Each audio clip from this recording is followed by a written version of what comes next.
Alors, concernant la correction des exercices, j'ai eu quelques emails comme quoi il y avait des fautes. On pourra donc les refaire ensemble. Concernant l'exercice 1, je ne vais pas tous les faire avec vous parce que c'est assez relativement simple. On avait fait les premiers où on a le poids brut, la tare à 6, la surtare à 1,5%. Donc à chaque fois, vous enlevez de 100%. Donc ça vous donne 0,94 et 0,985. Ou vous faites la méthode en escalier. La méthode par coefficient, elle est ultra rapide. Donc si vous voulez de la méthode par coefficient, vous faites simplement 110 auquel vous enlevez les 6%, auquel vous enlevez les 1,5%, ça vous, que vous multipliez par 12, pardon. Vu qu'il y a 12 caisses, ça vous donne donc directement la bonne réponse. Après, libre à vous de faire la méthode en escalier. Si on prend le D par exemple, le D on a quoi? On a 20 cajots de melon, un poids brut de 10 par cajot, donc 20 cajots qui font 10 kg, ça nous donne 200 kg de poids brut, auquel on enlève les 0,375% de la tare, donc de l'emballage. Vous avez donc 0,99625. Ensuite, vous enlevez les 2,5% pour le bon poids. 0,9075, ça vous donne 104,27 environ. Donc je pense que ça ne devrait pas vous poser de problème. L'exercice 1, c'est relativement simple. L'exercice 2, je vais juste regarder les devoirs que je vous avais mis. Je vous avais demandé 1, 4, non, pardon. Allez, 1 à 12. On va faire les 12 exercices. L'exercice numéro 2, on vous dit qu'il y a une tare de 15% et il y a une perte du coulage de 2%. Il faut calculer le poids net lié, lié à cette marchandise.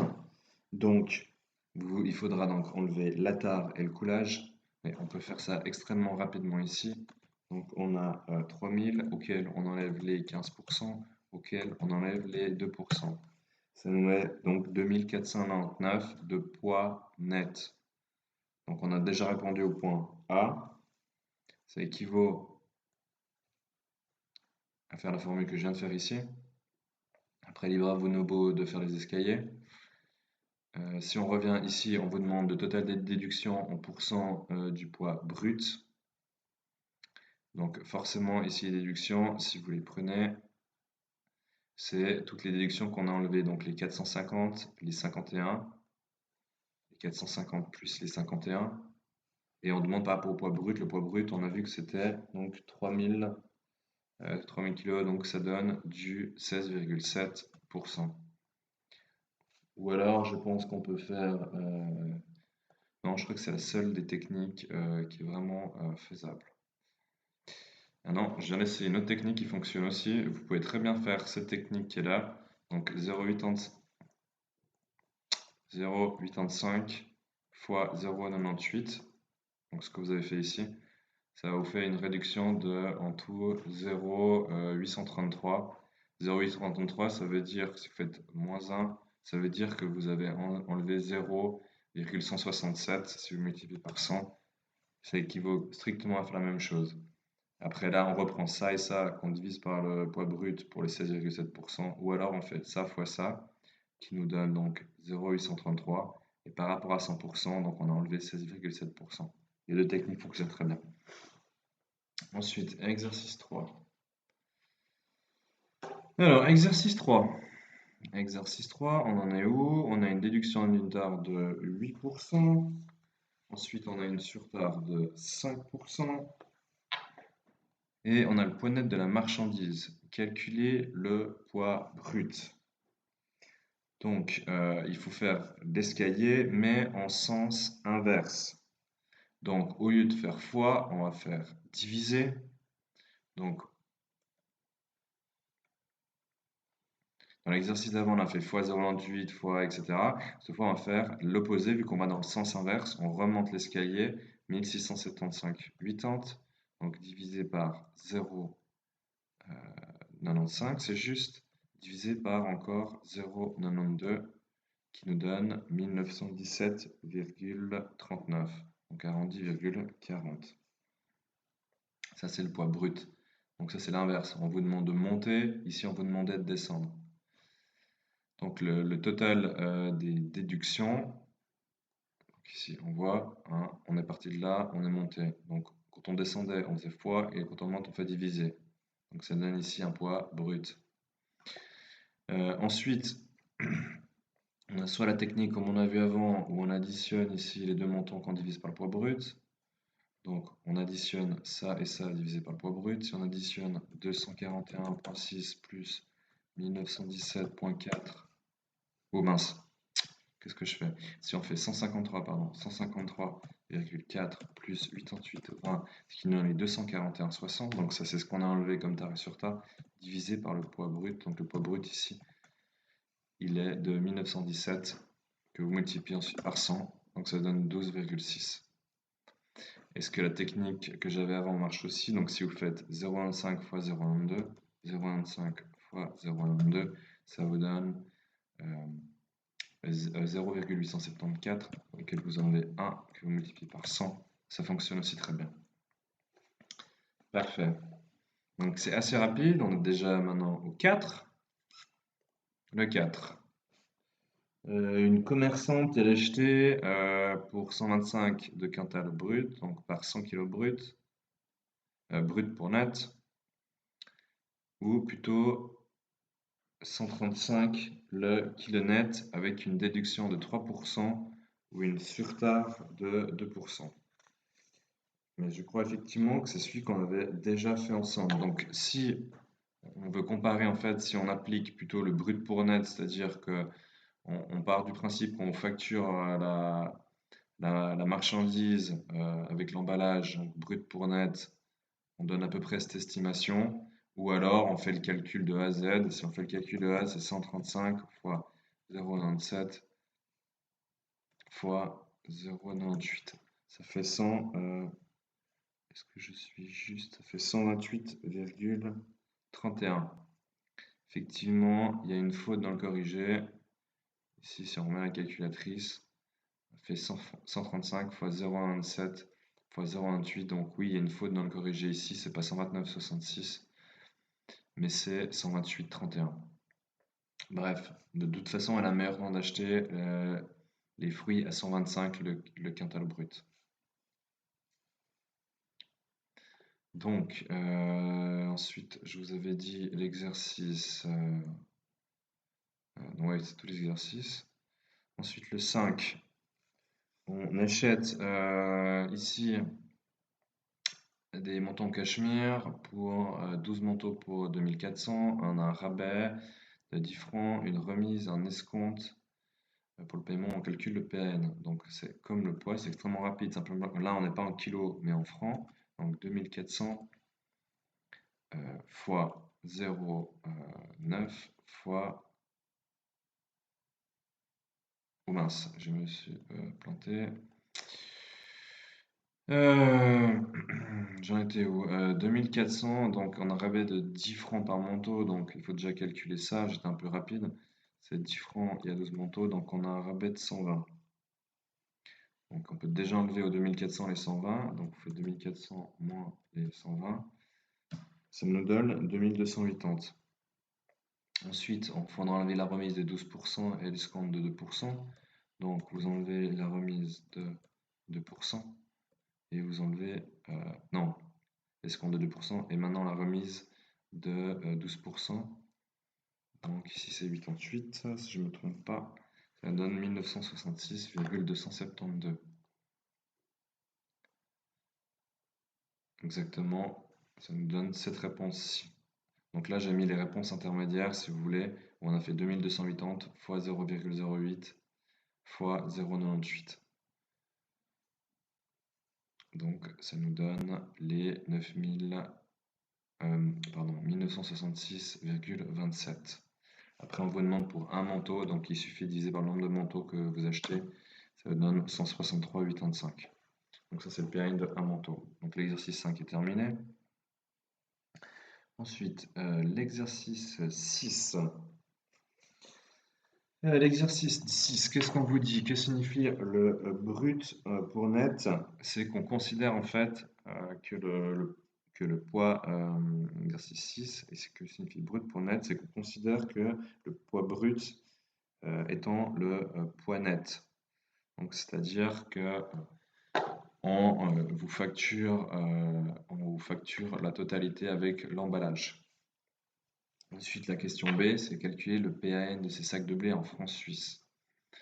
Donc ici, on sait qu'il y a 50 sacs, ils font 100 kilos chacun, ils sont de 21 dollars canadiens, CAD c'est le dollar canadien. Donc vous allez déjà calculer, est-ce qu'il y a des réductions sur le poids? Non, il n'y a pas de réduction sur le poids. Donc vous allez faire 50 fois 100, ce qui nous donne le poids total donc des sacs, donc 5000 kilos. Ici, on vous demande le quintal brut pour net, donc c'est-à-dire qu'on facture la marchandise avec l'emballage. Et donc, si c'est des quintaux, pardon, on divise par 100, donc ça vous fait 50 quintaux. Et c'est 21 dollars le quintal, donc vous multipliez par 21. Ça donne en tout 1050 dollars canadiens. Donc là, vous pouvez directement transformer en francs suisses. Dans la correction, ils ont laissé en dollars canadiens, ce qu'on peut faire aussi. Donc ici, si je reviens, hop, on reprend la calculette, on est ici à cette extrémité. On va enlever la remise ici qui est de... La remise, elle est de 12,5% et l'escompte de 1%. Donc, vous enlevez les 12,5% et vous enlevez ensuite les 1%. Ça nous donne 909,56 dollars canadiens. Après ces dollars canadiens, maintenant il faut les transformer en francs suisses. Ici, la banque, elle applique deux taux, achat et vente. Vous devez payer une facture qui est en dollars, donc vous devez vous procurer des dollars. La banque ici en Suisse, elle vous vend ou elle vous achète la monnaie étrangère. Ici, la monnaie étrangère, c'est les dollars canadiens. Vous n'en avez pas, vous voulez vous en procurer, donc la banque va vous en vendre de la monnaie étrangère à un taux de 0,99. Elle ne va pas vous les acheter, elle va vous les vendre. Et donc, vous multipliez ensuite par 0,99. Ça fait 900,46. Donc, on a fini 6. Le 7, avec différents étages. Le 7, c'est un très bon exercice. Donc le 7, qu'est-ce qu'on nous raconte? On nous raconte que c'est un Suisse qui achète aux États-Unis des boîtes de petits pois, ça c'est le poids brut. Le quintal net, je l'ai facturé à 39 dollars. Hein. On parle de poids net, quand on calcule le PAB, c'est toujours par rapport au poids net. On doit ici enlever au poids brut, pour trouver le poids net, 2%, 3% de la surtare. On a aussi une réfaction, donc ça c'est tout ce qui est lié ici au poids. Et ensuite on aura tout ce qui est lié à la valeur. En fait, c'est relativement simple. Donc, vous avez ici les 1500 kg. Vous devez transformer ça en quintaux. Donc, ça vous fait divisé par 100, ça donne 150 quintaux, auquel il faut enlever une tare de 0,98 de 2%, pardon, et vous enlevez encore du 3%. Donc, ça vous donne, si je ne m'abuse, un poids net. Ah, j'ai oublié d'enlever la réfaction. Encore la réfaction de 135,46 quintaux net. Donc ça, c'est le poids net. Maintenant, ce poids net, il sert de base au calcul du prix d'achat brut. Donc ça, c'est tout ce qui est lié au poids. Et là, donc tout ça, c'est en dollars. Faire attention. Le poids brut, le poids net, vous l'obtenez, c'est celui qu'on vient de calculer. Donc, vous savez que votre marchandise ici, elle est à 39 dollars. Donc, vous multipliez par 39. Ça nous donne un prix d'achat brut de 5282,96 dollars. auquel il faut enlever le rabais et l'escompte, donc fois 0,96 fois 0,98. Ça nous donne théoriquement un prix d'achat net, donc ce qu'on va payer au fournisseur, de 4 970,2 $. Maintenant, il suffit simplement de convertir ça en francs suisses. Donc, ici, la banque, elle va donc nous vendre des dollars, vu qu'on n'a pas de dollars, il faut qu'on paye notre facture, vu que nous, on est en francs suisses. Elle va nous les vendre au taux de 0,98, ce qui va nous donner 4 870 francs suisses. Donc, on vient ici du PAB, on enlève les rabais d'escompte. Ici, on voit que vous multipliez à chaque fois par 0,96, 0,98. Vous avez le PAN en dollars, vous transformez, vous avez des francs suisses. Maintenant, la deuxième question au point B, c'est calculer le prix d'achat net pour un quintal. Donc, vous divisez en fait par le nombre de quintaux que vous avez acheté. Ici, vous avez acheté 150 quintaux. Donc, si je reprends ma calculette, divisé par 150, ça vous donne 32,47. Et effectivement, il y a une erreur ici dans le corrigé. Ils ont mis 135 pour un quintal. Ah non, parce qu'il faut diviser par le prix d'achat net, par le poids net. Donc vous faites 4870,8 divisé par le poids net, ici qui est de 135,46. C'était une erreur de ma part, j'ai divisé directement par le poids brut, mais il faut diviser par le poids net. Donc pour savoir vraiment ce que vous a coûté la marchandise et par les emballages. Ben, c'était bien de faire l'erreur parce que si vous divisez par les 150 quintaux, vous incluez vos emballages dedans et c'est pas ce qu'il faut. Donc ici vous divisez par le poids net. Exercice numéro 8, c'est un peu la même chose qu'avant, ça se répète toujours. On a le prix d'achat brut, le PAB, 1710. La remise, donc réduction sur la valeur, 5% d'escompte, cette fois aussi réduction sur la valeur. On vous demande les déductions, combien est-ce qu'elles font du PAB. Alors, soit on a la technique que je vous ai dit avant, qui est extrêmement rapide, ce machin-là. Voilà. Donc, vous avez la réduction de 10%, ça fait 0,9, fois la réduction de 5%, ça fait 0,855 moins 1, ça donne 14,5%. Ou alors, vous faites la technique qui prend peut-être un peu plus de temps, celle-ci, où vous enlevez en fait vos réductions une à une. Ça peut être une technique qui fonctionne aussi, mais c'est à vous de voir. Sinon, vous faites les 2000 fois les 10, vous enlevez les 10%, vous enlevez les 5%. Donc ça fait un poids net de 1710. Donc vous faites la différence par rapport au poids brut, ça donne 290. Vous avez 290 et ces 290, vous divisez ensuite par votre poids brut, vous multipliez par 100 et ça vaut les 14,5%. Ensuite, le point numéro 9. Le point numéro 9, on vous parle de nouveau, rabais de 5%, ristourne 4%, escompte 2%, on a payé de marchandises 1460 au cours de la life selling de 1554. Donc ça, c'est normalement le PAN et il faut remonter au PAB.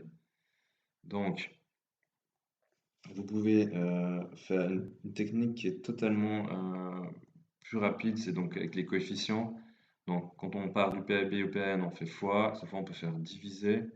Donc, vous pouvez faire 1460 divisé par 0,98 pour les 2%, divisé par 0,26 pour les 4%, et divisé par 0,95 pour les 5%. Ça vous donne 1633,5 de prix d'achat brut en francs suisses. Ensuite, on vous dit que la life selling est à 1,54. Donc dans ce cas-là, on va diviser vu qu'on fait l'opération inverse. Ça nous donne un PAN de 1060 livres sterling. En fait, on fait toute l'opération en sens inverse. C'est la même qu'il y a ici, par exemple. c'est la même qu'il y a ici, mais totalement en sens inverse. Ici, par exemple, on a fait fois, hein, on fait fois, puis encore fois le taux de change. Là, dans l'exercice numéro 8, on vous demandait de partir donc de là et de tout remonter à l'envers. Donc au lieu du fois, ce sera divisé, divisé et divisé. Donc, et c'est ce que j'avais mis ici, on effectue les opérations en sens inverse. Donc, vous pouvez aussi, normalement, je vais regarder si ça fonctionne, prendre le montant qui a été facturé, donc les 1710, et directement les transformer en livres sterling. Donc la livre sterling elle est à 1,54. Ensuite, vous avez votre paye en livres sterling et vous le remontez donc à l'envers.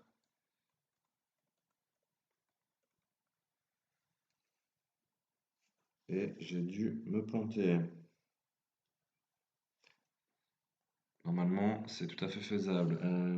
On a 1710.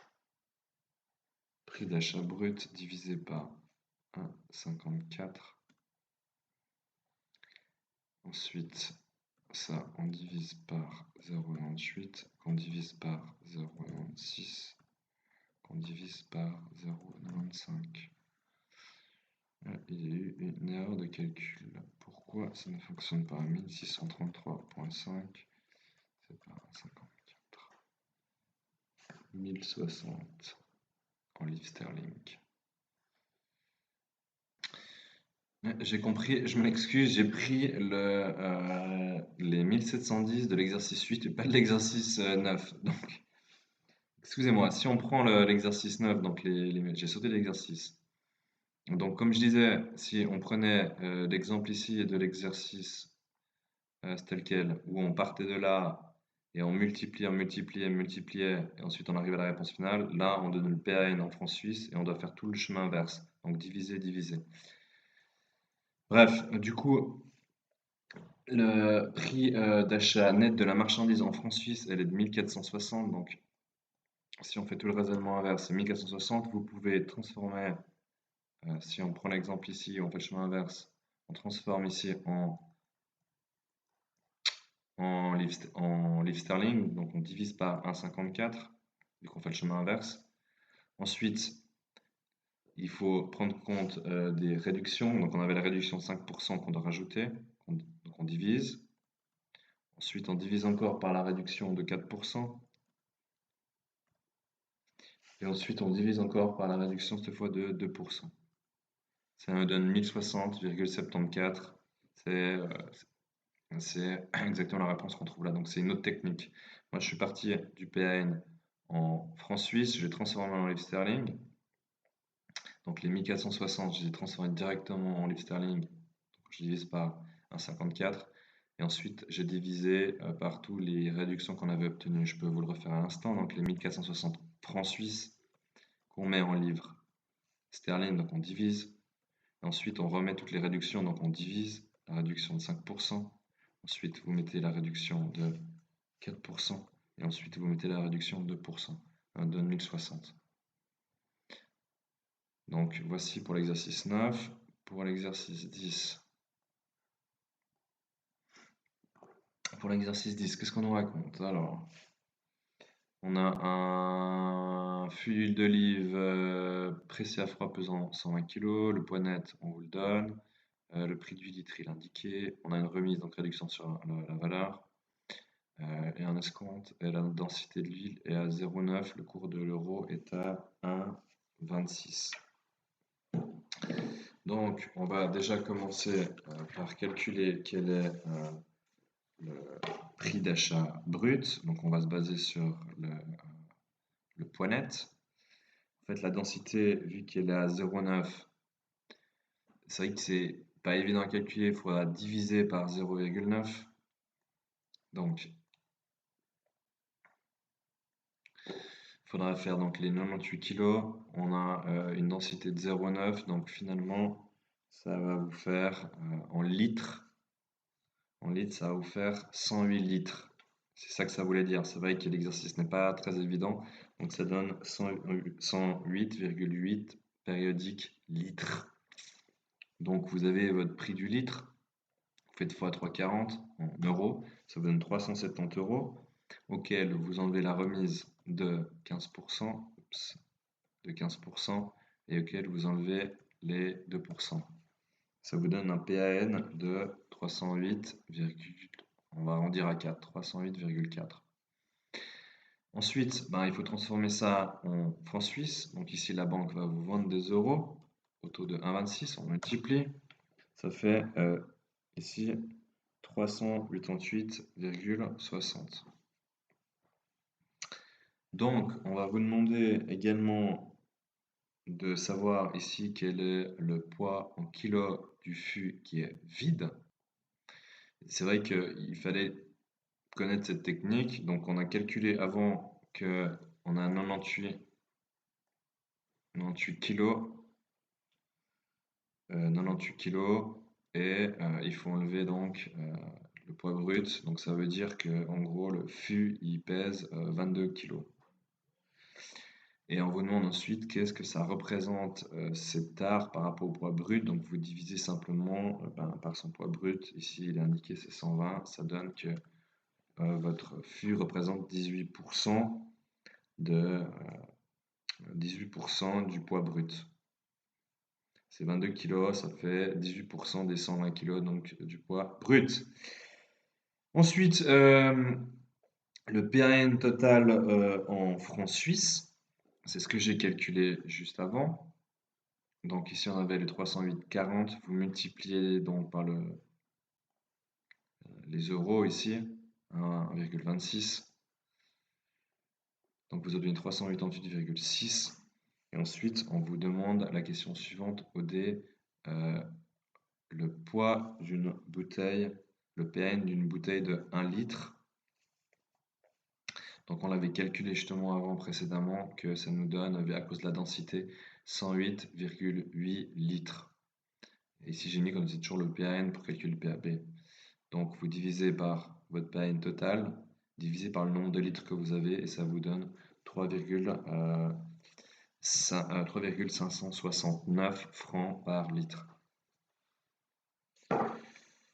Ensuite, on arrive gentiment à la fin, donc au 11, au point numéro 11, on vous demande le prix d'achat net d'un liquide destiné à l'agriculteur importé des États-Unis. Le poids brut c'est 120 tonnes, on a une tare, surtare, coulage, donc tout ça c'est le poids.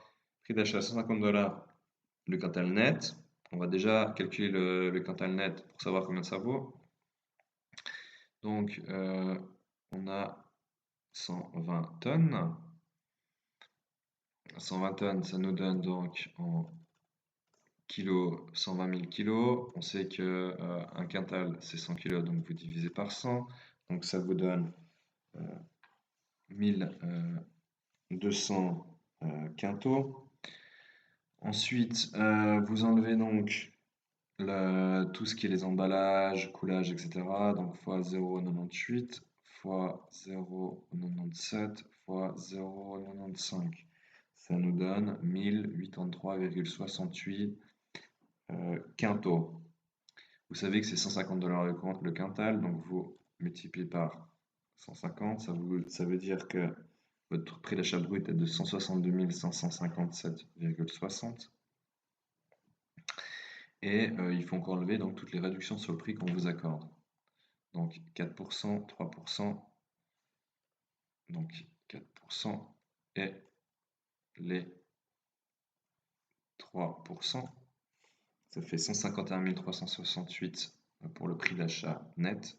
Ensuite, après, là, donc on est toujours en dollars. Ensuite, il faut convertir en francs suisses. Donc la banque va nous vendre ici le dollar, vu qu'on aura une facture en dollars et nous n'avons pas de dollars.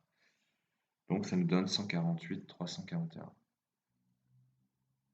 J'en étais où? Voilà. Donc ici, on s'occupe toute la partie du poids, ensuite toute la partie du prix. Et ça nous donne ici le prix d'achat net en francs suisses. À chaque fois, je vous ai mis que tout ça, l'unité dans laquelle c'était. Eux, ils sont passés en kilos. Moi, j'ai transformé directement en quintaux, chacun à sa manière. À chaque fois, je vous ai mis ici comment utiliser avec les coefficients. Si vous ne voulez pas utiliser cette méthode en escalier. Donc ça, c'est un bon exercice. Comme j'ai dit, le 7 aussi un bon exercice. Celui-ci aussi, simplement que bon, il y a cette histoire de densité qui pose problème. Et puis, le 7 est un bon exercice aussi. Et celui-ci est intéressant parce qu'il va dans le sens inverse. On part du PAN et puis on remonte. Ensuite, dernier exercice. Dernier exercice, on importe ici de Belgique 200 caisses pour du fromage. Chaque caisse pèse 40 kg en attar, sur tard, bon poids. C'est à chaque fois la même chose, hein. Je pense qu'au bout d'un moment, vous avez envie de vous jeter par la fenêtre. Donc, c'est 40 kg par caisse. Vous avez 200 caisses, donc ça fait 8000 kg, auquel vous enlevez les 3%, auquel vous enlevez les 4%, auquel vous enlevez les 3% de poids net, de bon poids. Ça vous donne en tout 7075,56 pour le poids net. Est-ce que c'est correct? Oui, c'est exactement ça. Donc là, je vous ai mis la formule avec les coefficients. Libre à vous de faire ça. Donc vous avez votre poids net, si je reprends ma calculette. Donc vous savez que le prix d'achat du kilo net, c'est 16 €. Donc vous multipliez par 16. Là, vous avez votre prix d'achat brut en euros. Vous enlevez, est-ce qu'il y a une réduction? Non, il n'y a pas de réduction sur la valeur. Non.